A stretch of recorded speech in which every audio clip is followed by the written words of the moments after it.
Une aventure de Santa Anna, écrite par Pierre Vaucanson. Santa et l'étrange jardin.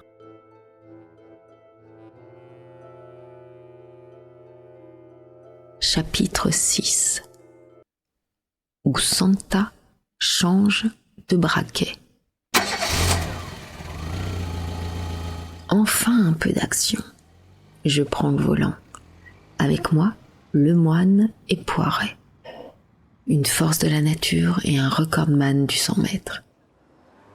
Derrière, à quelque distance, 2 voitures banalisées, soit 8 flics. Je me gare à 50 mètres du Carnot.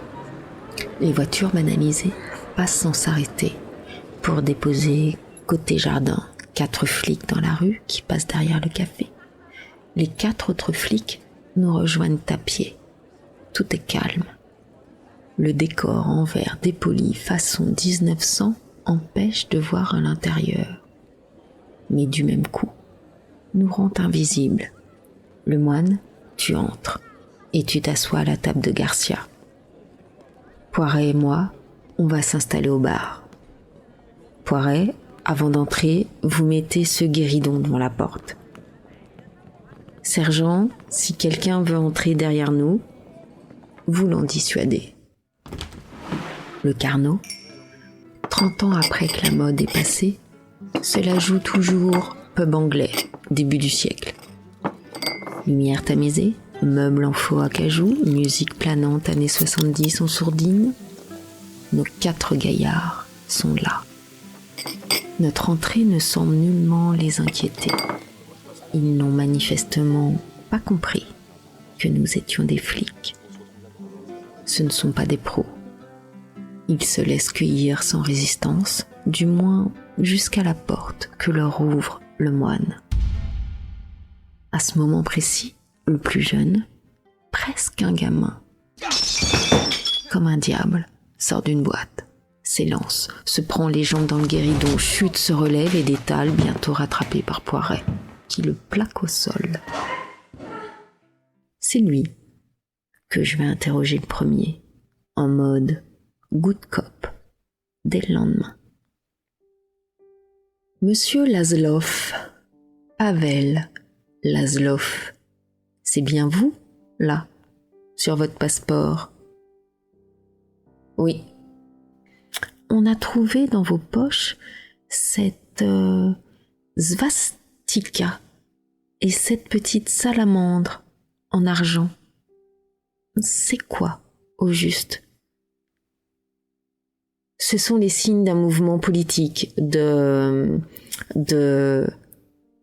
vais vous aider. Ce sont les insignes d'un parti néo-nazi, dont le siège est à Zagreb. Nous savons ça. Nous avons fait expertiser celle tombée de la poche de l'homme que vous avez... suspendu de ses fonctions. Vous voyez de qui je parle? Non, je ne vois pas. Ne faites pas l'enfant.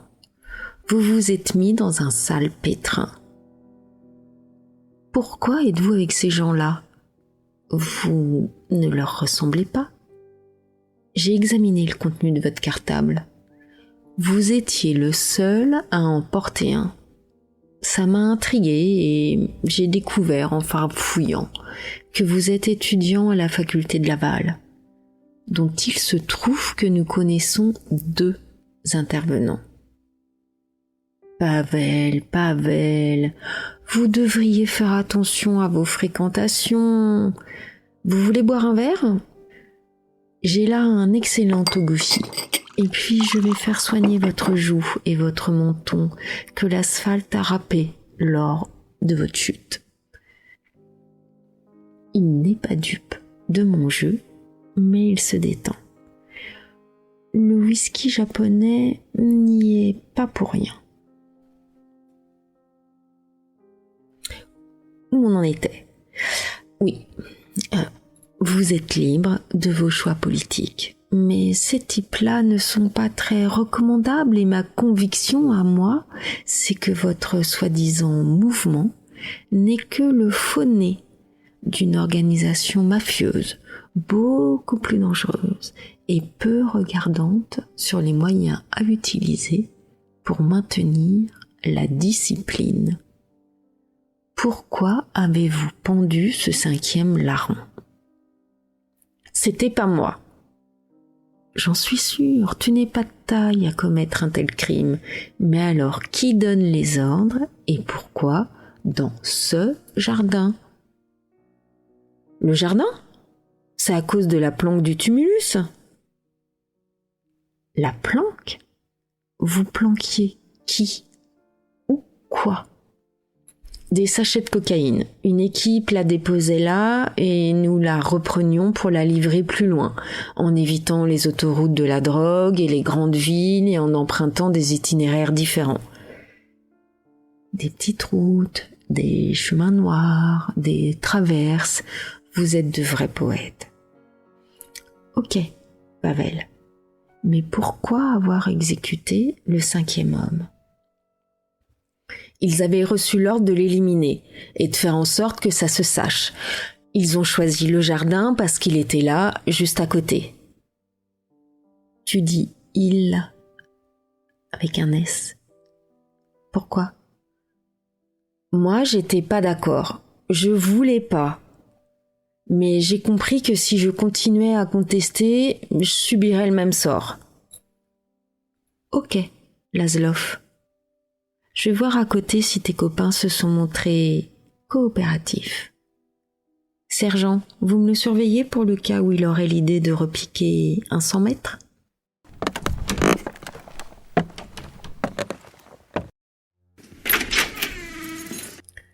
Dans le bureau des inspecteurs, l'ambiance est plus tendue. Un des types du jardin de mai, assis les bras passés derrière le dos de sa chaise et les poignets menottés, faisait face à le moine.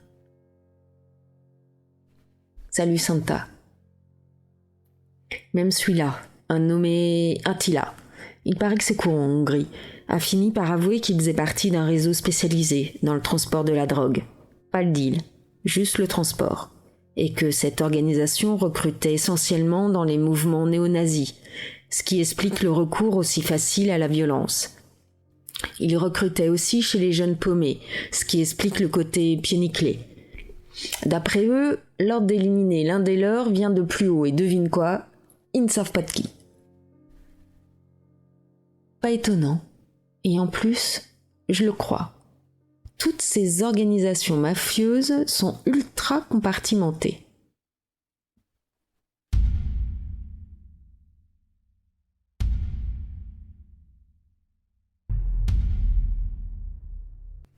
Deux jours plus tard, dans le bureau de Cynthia, on est à J+5. La divisionnaire nous attend, entourée de Garcia et Poiret.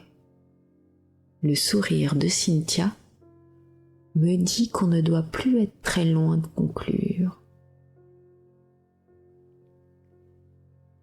Commissaire Santa, j'ai d'abord pensé que vous perdiez votre temps à courir chez le rosiériste, mais c'était la bonne pioche.